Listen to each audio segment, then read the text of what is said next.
Hey guys, I thought I'd put a little video together about some basics for Shapez2 um, wire circuits and logic operators. This will not be comprehensive. There's just too much to go through, but I wanted to give just a quick top-down overview for those of you who might be trying to make your first make anything machine or automate certain processes in the game. It really adds a nice top layer to just the basic putting together machines to make shapes. So I'm starting on this screen right here because before you can really automate things in Shapez2, you have to have the information available in order for your logic circuits to actually do something. So once you get to a certain point, you get these random operator shapes that pop up, and I'll just click on one here. These come in with your operator level stuff down here, and there's certain limitations between the two. I don't want to get into that right now, but they keep changing. You make some, they change, you make another one, etc., etc. And so they come into the game through a special receiver here. These receivers are found in the wire sections where you see a global signal, an operator signal receiver. Okay, if you click on that, it gives you one of these. And this right here, you can configure either to be random operator shape 0 or random operator shape 1. This one's configured to 0. So in the little output section right there, the wire comes out. Now, this is something that's you have to understand with Shapez2 is that the wires carry logical signals, colors, or shapes, or conflict or null. And so this wire, when I click on it, is showing you what it contains. You can think of it almost like a little pipe. And in this case, the pipe contains the shape that's coming in over that random operator 0 channel. These little displays here, you can see a display. You can pop those up and attach them to wires anywhere you want, and they will display what's in the wire at that time.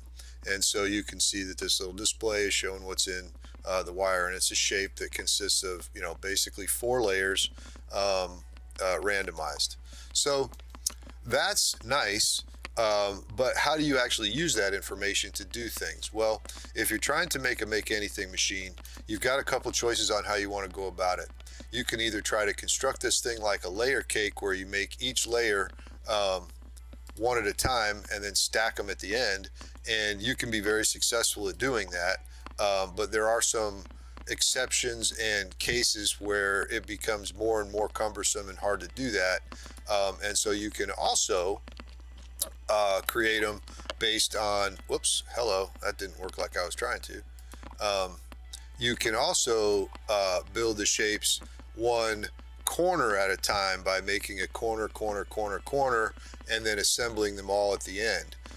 So there's a couple different ways you can go about this. For me, I found the first make anything machines that I made, it was easiest and most straightforward to try to make them layer by layer. And so they give you some tools to essentially disassemble a shape into its component layers. And it's this tool right here, simulated unstacker. There's a lot of simulated buildings that they give you in the game. Some of them are more useful than others, but what it allows you to do is kind of play with the shape before you actually do anything. And I'm not going to get down a rabbit hole too much there, but there's a couple tools here that are really useful. The shape analyzer, the rotator, and are probably the most important ones. And of course, the shape unstacker is what I've got right here. Right? Yeah. So what this does is it basically peels a layer off the top and then outputs the original shape on, the peeled off layer here, and then it gives you the, what does it give you? Yeah, it gives you what's left over. So it shaves off a slice here and then gives you what's left over. And then, so what you can see, before I talk about these guys, what you can see with this little tree here is that I've taken one layer off at a time until I get down to the last layer. And on the normal mode, they can only be 4 layers high anyway, so that's why there's 4 of them here. So again, now that I've taken it apart into its component layers, what do you do with that information? Well, you can't do everything you need to do on one platform. There's just not enough room for it. So Shapez2 makes it really easy to send this information and broadcast it to other parts of the map. And so these guys right here are global signal transmitters, and they can again be found under the wire sections here. And so when you click on one of those, you put it down, and you can see it's got two ports. It's got a port that's got a number, and it's got a port that's got a signal coming out of it. Well, I'm sorry, going into it, really. All right, so in this case, you can see that I've got the input to this transmitter as this layer shape right here, the top layer of our original piece. And then over here in the number port, I've got a port 0. And so that 0 becomes a channel, all right, just like a radio frequency or a radio channel. All right, so what happens is that with these guys right here, these global signal receivers, if I plop one of these down anywhere on the play field and hook up a, where's my transmitters? Signal producer. I'll talk about these again in a second. I should have gone over it first, but I didn't. I'll plop this signal producer into the port on this receiver. You can see how it's got like a little radar dome there, and this is more like an antenna that broadcasts. So it broadcasts on channel 0, and then if I set this to 0, and then I put a little display over here, tweak, you can see that it's broadcasting this shape over channel 0, and it's receiving this shape on channel 0, and there it is right there. Now I can proceed to do things. What this allows you to do is kind of separate out and disperse the platforms that you use, and always have this information handy, and that's super valuable. So you can see that I've just made a little schematic here of how this channels are labeled. This is mainly just for my information. You can put anything you want. When the game first came out, you were limited to these transmitters of it used the color channels, and so you only had, I think, 7 or 8 color channels that you could use. But now you can put any number you want in there, and as long as it matches up with the receiver.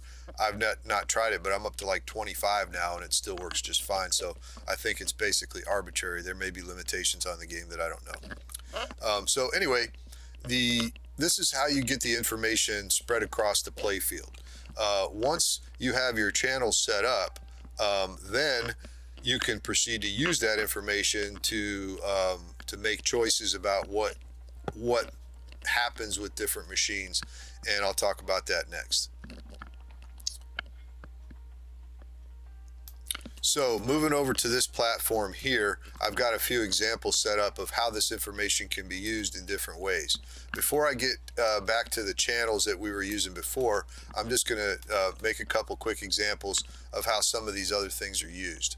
So these little signal transmitters can be, or signal producers can be very useful in cases, in a lot of cases. And so they can be anything. I'm going to click on configure, and you can see here in the tooltip, essentially you could either type out null, conflict, any number, a fluid, color, or an item code. All right, and so different times this is going to be important to tailor those little signal producers. You can see that in this case I put in an item code, and if you're not familiar with the item codes, you probably ought to spool up on that just a little bit, because you need to understand how the item codes relate to the shapes. I'm not going to go into detail on that right now because it'll take too long in this video, get huge. But anyway, I've put in an item code there that makes a red circle. Probably the next most important little simulated building for our logic discussion is down here, is this shape analyzer. All right, the shape analyzer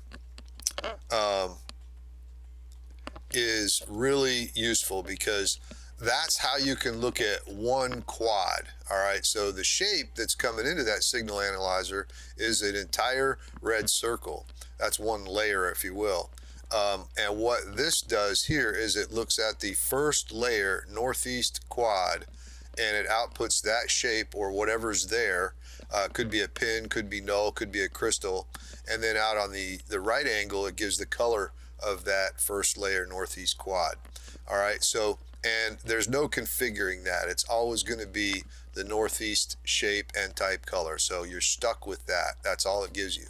So that isn't necessarily a limitation though, because what you wind up doing, if you want to look at the other quads that are on the shape, like the northwest or the southwest or the southeast quad, then you kind of virtually rotate the input signal here.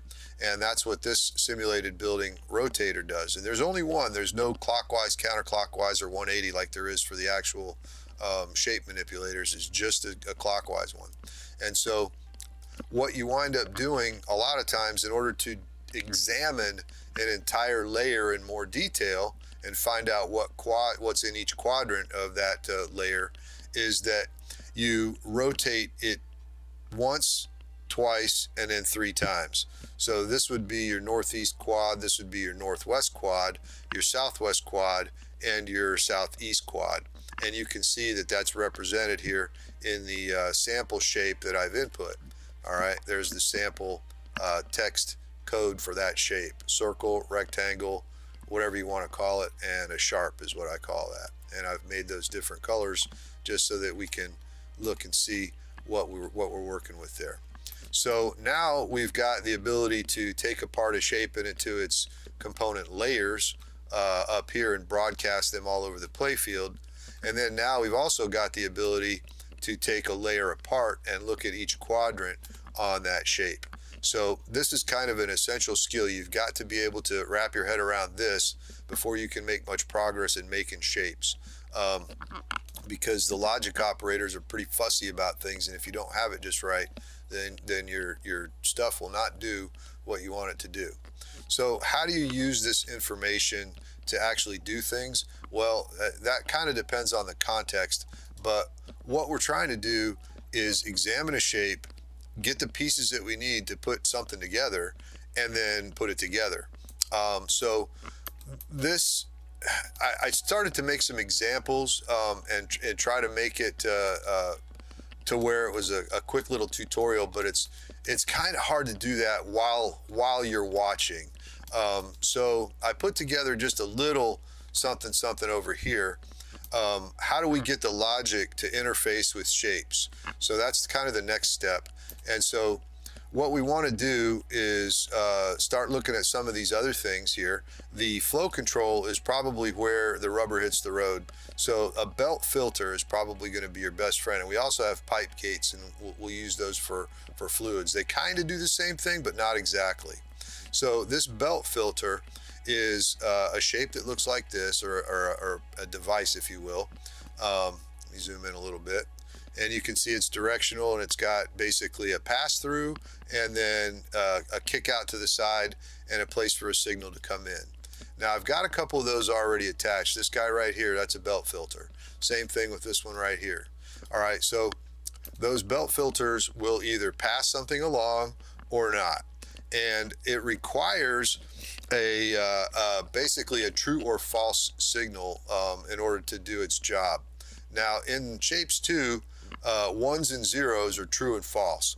It says that nulls can also be false, but that's not true. You always want to make sure that your logics are either ones or zeros, or in this case, a shape that can be matched. So in this example right here, we're using the belt filter in its most basic format. We're inputting a shape, an entire shape, and that could be multi-layers. It doesn't matter. Whatever that shape is, it's going to read that shape, and whatever comes into this little bar right here, if that's true or false, it's going to either pass it or kick it. And so you can actually watch it in work right now. See, this is an example of what you don't really do in the game. I mean, I've got squares and circles kind of coming together on this one belt for whatever reason. I'm just using this as an example.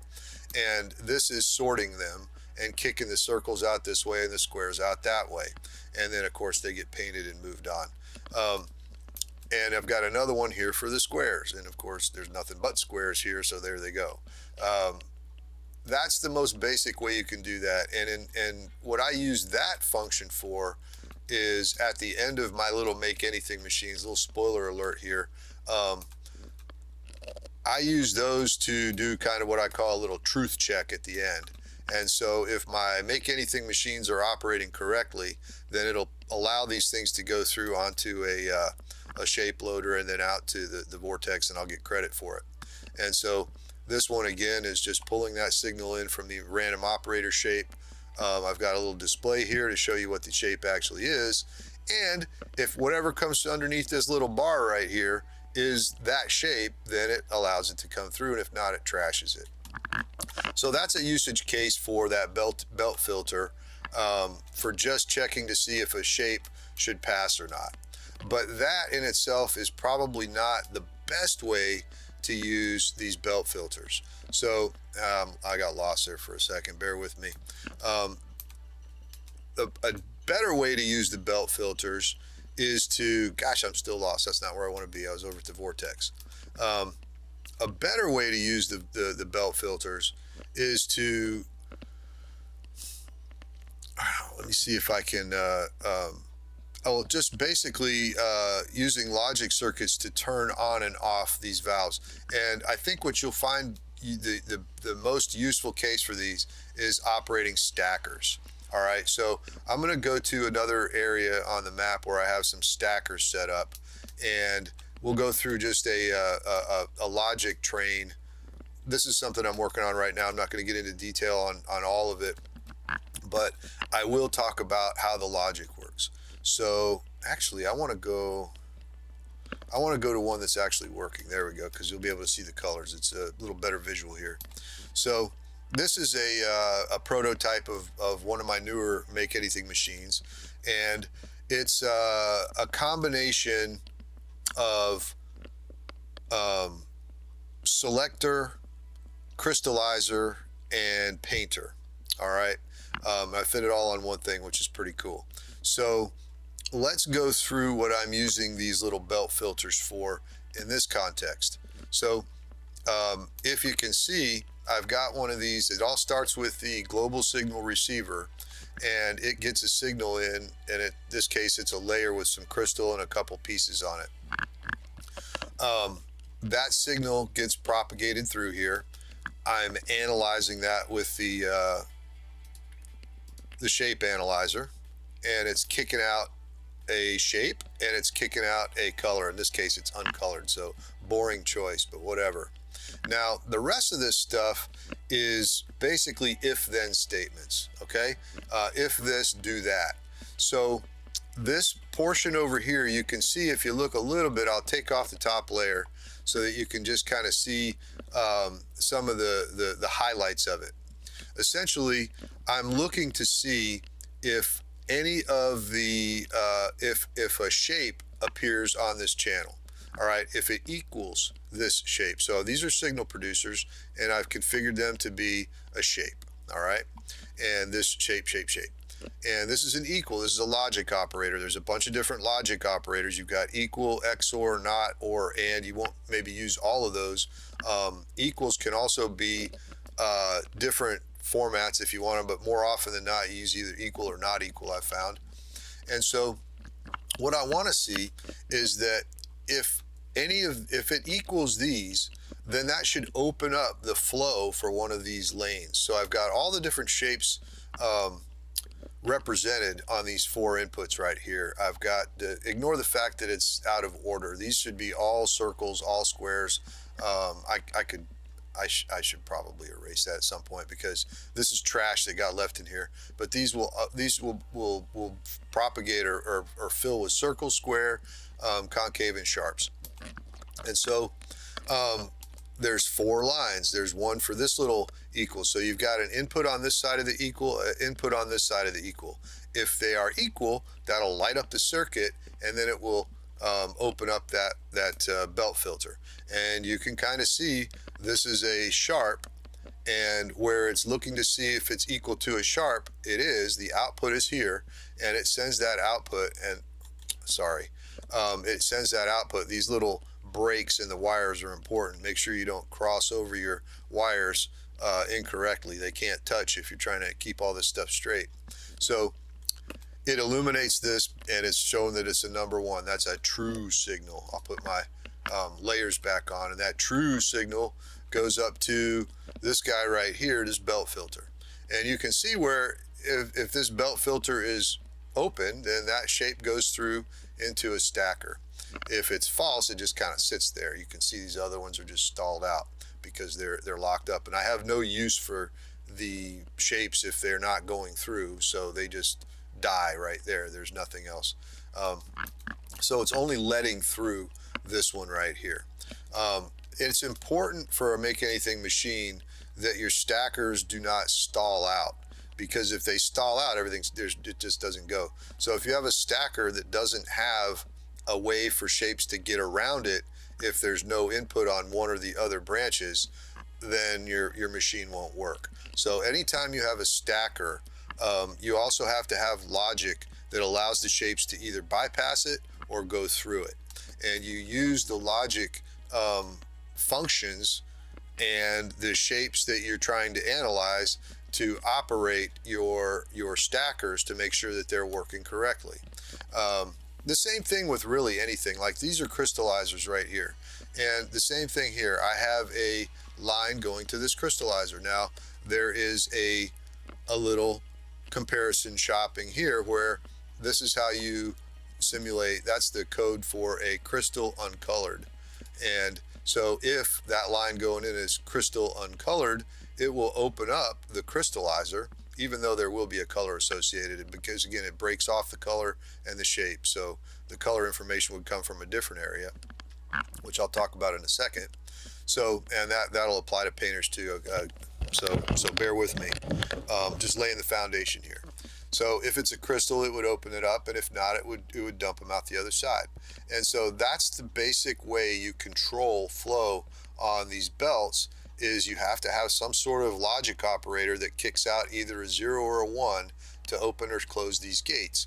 And so once you wrap your head around that, now there's some other logic here, like these are ORs. So if any of these equal signs are true, then that will allow the stacker to open up and go through. All right. If and there's other kind of exceptions too. I don't have them right here in front of me, but I did spend some time making sure that that my stacker wouldn't stall out.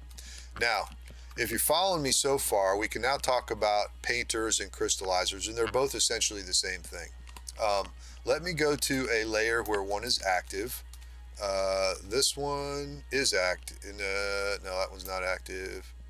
This one's active. All right, so this one is crystallizing things in a, it's got a green or a cyan crystal layer. You can see that the northeast quadrant is a crystal, and it's cyan colored. And as it happens, none of these shapes are present because it's a crystal. So all of the gates are closed there, and it's bypassing the stacker. All right, so again, stacker logic is very important.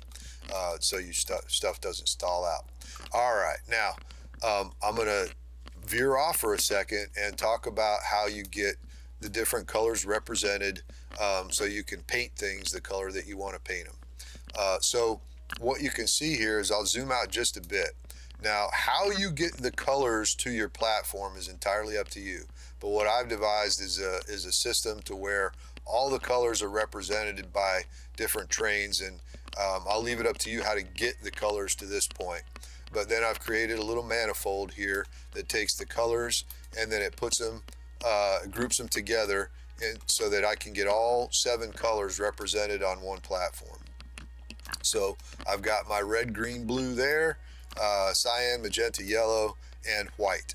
Now, it would be so easy if the pipe gates flowed the same as an actual pipe, and I did not know this until just recently, but you need 4 pipe gates to handle the flow that's going through one pipe. All right, one pipe is like 7,200 liters per minute, and the pipe gates are only 18. So you got to have 4 of those bad boys to keep the pipe full, and otherwise your belts won't run at full capacity. And so that takes up a little bit of real estate, and it also makes it a pain because you've got to connect up all of the wires to your gates. And so I think I've done a pretty good job of putting these things together based on the limitations. So you can see that the cyan one right here, has got a little logic thing. All right, so this highlighted line right here, everything that's bright green right now, is coming from this signal right here. All right, which is the color output from our little shape analyzer. It goes down here, goes all the way out here, blah, blah, blah, blah. All right, it also goes down here for reasons I might or might not talk about. There's things where it can't be uncolored if you're gonna do a crystal. Anyway, so the color information comes up here, and then all of these little logic comparators, if you will, have access to that line. And if the equals is true on any of these colors, and again, these colors, I'll just show you blue. That's how you would represent color blue, color minus B.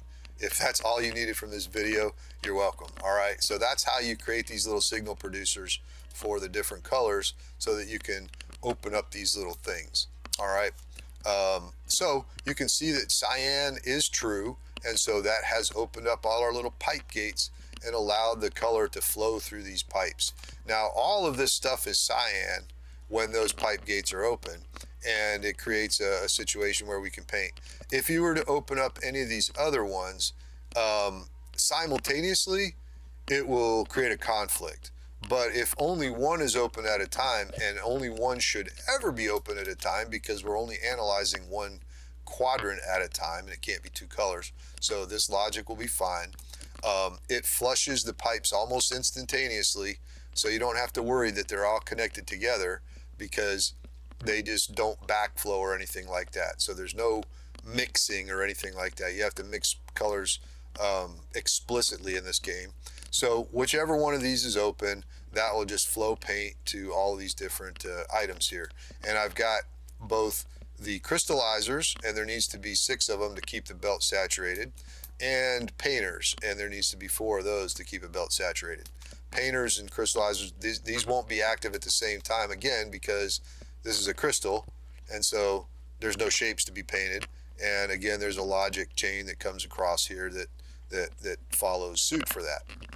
All right, so I don't want to get too down in the weeds in what I'm trying to accomplish here. I just want to give you some tips on how to set up your own painters and crystallizers so that you get an idea of what the logic should be. So the logic to open or close any of these painters is really just from here, this part here, up to these guys here to open them up or close them, and that's it. All right, so all this stuff over here, all these wires, is for my selector process and the stacker. So you can kind of ignore that unless you have something similar. This is not the way I did it initially. I did it initially a little bit differently, and it worked just fine, but I think this is more compact and a little bit more elegant. So I'm going to keep this moving forward because I can crystallize and paint on the same platform.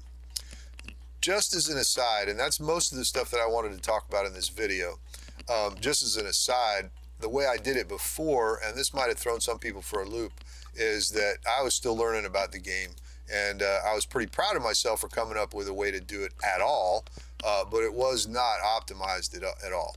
And so this is my original painter, and it looks a lot more complicated, and it kind of is, but like I said, I was still learning. In this case, the 4 quads take a tour through all the different colors, and they just exit at whichever one they get painted at. And in this case, nothing's getting painted on that level, so that was a poor example. If I could find one where something is getting painted, that would help out. Nothing's getting, yeah, this one's getting painted red, it looks like. Yeah. So in this case, my sharps will be getting painted red, and so they actually take a detour, go through the painters. So I'm not using pipe valves here. I'm using belt filter valves. In other words, I'm controlling the flow of the shapes themselves, whether they go through the painter or don't go through the painter. You can see that these other ones are turned off and they bypass. All right, so I've used logic over here. Now, this logic looks terribly convoluted, but it's basically the same logic as I was using before. It's just moved. All right, in other words, this stuff isn't sitting up where the colors are. It's actually, I've created 4 copies of all the colors. Ooh, this looks really bad. That's why, yeah, it's a little confusing.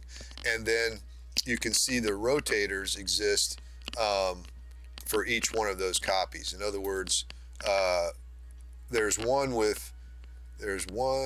two, three, and then this one is none. So this would be the northeast quadrant right here. This would be the northwest quadrant here. This would be the southwest quadrant, and this would be the southeast quadrant. All right, and it's these rotators that kind of give it away. This is exactly equivalent to what we were talking about a little while ago with developing, where is my origin? I'm lost. There it is. This is exactly, that's not even where I wanted to go, is it? I wanted to go to the vortex. Sorry, bear with me. This is exactly equivalent of this example back here, where I'm trying to make my way around the shape and look at each quadrant in turn and find out what color it is, okay? And so I was doing that multiple times, and so there's a lot of redundancy going on with these old style painters that I had. They worked just fine, but there's a lot of redundancy going on with this versus the way that I'm doing it now, which, sorry, there's a lot of real estate to cover here. The way I'm doing it now, where I'm valving the colors in the paint instead of necessarily valving the flow of the shapes. Even though I still have gates to bypass them, there's only one set of painters, only one set of crystallizers, not 47 of them or whatever. So that's kind of the basics of flow control, I guess, for your belts, using logic that comes from the operator channels, and then putting it out to your different things. If you're having problems with the behavior of your valves or flow control, belt control things, make sure that you're using numbers, zeros and ones. And anytime you use a logic operator like and, ors, nots, whatever, XOR, all these things, and even equals, the output of all these operators is always going to be either a 0 or a 1. And that makes things easy. When you're outputting things like a shape or a color, then things get a little bit weird, because although your belt controls will accept inputs like shapes and colors, they don't always behave like you think they're going to behave. So for a truth operator like I'm using on some of these things, I find one that that's actually in operation. Navigating around the map gets a little cumbersome at times, sorry. When you're using it as a truth check or something like that, it works fine. But when you're trying to flow control, it really doesn't work very well. One last thing before I close this video out, I think that's mostly enough to get people started with the usage of the logic and everything. One of the things I found out early on is that the other stuff that you can use, like this belt reader, so a belt reader will show you what's coming through a belt. Let me actually put it on a belt so you can see that. Let's go down here. So we'll put a belt reader down here just to show you how it works. That was under flow control. Yeah, I don't use these a lot for reasons that I'll talk about in a second. Oops, flip it. There we go. And I'll put a display on it. So belt readers have an output, right? And in this case, I've just made it a display, but you can also take a wire and make a belt reader output a signal. And it's tempting to go ahead and use that to then control the flow of something downstream. All right, but I caution you that that doesn't always have predictable results. So if you just simply connect things together like that or use belt readers in order to control flow somewhere else, it can be a little unpredictable, and I didn't find that it worked very well. Things would often pass incorrectly, or it just wouldn't have the intended behavior. So I don't use a lot of belt readers to make my stuff work. I just don't. I just tend to be explicit with the logic that I use.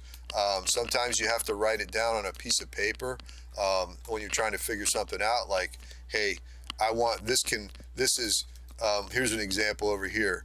Check for vacant northeast southwest quads. All right, this little logic stack right here simply checks to see if any of the quads are vacant.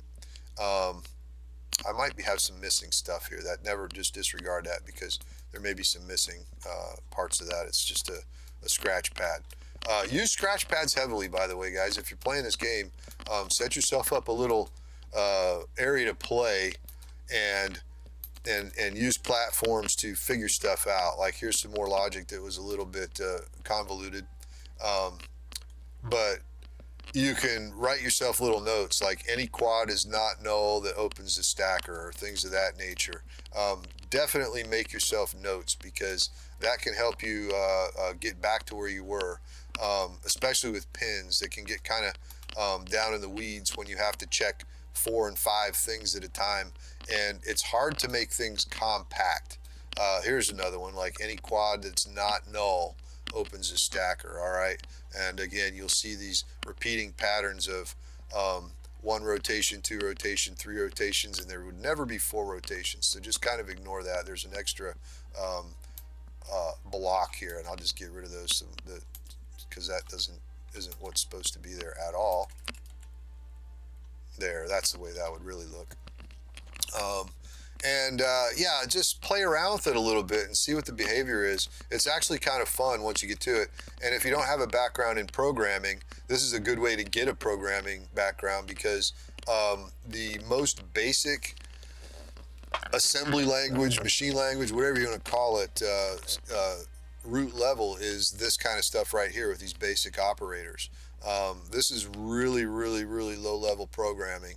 I think I said in one of my videos it was like Apollo era, but that's kind of how they did it. All you could do.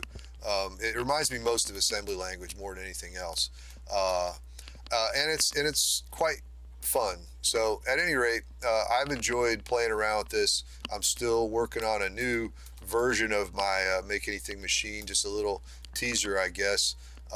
This is the beginnings of a quad stack based Make Anything machine, which I think will handle specific exception cases for crystals and pins a little easier. This is just one layer right here. There'll be 4 of these to complete an entire shape. So I'll look forward to sharing that with you when I'm finished with it, if it works, of course. So having said all that, thanks for watching the video, guys. I appreciate it. If you got any comments or suggestions for future videos, just let me know. I don't mind making these at all. So take care, guys. We'll see you later.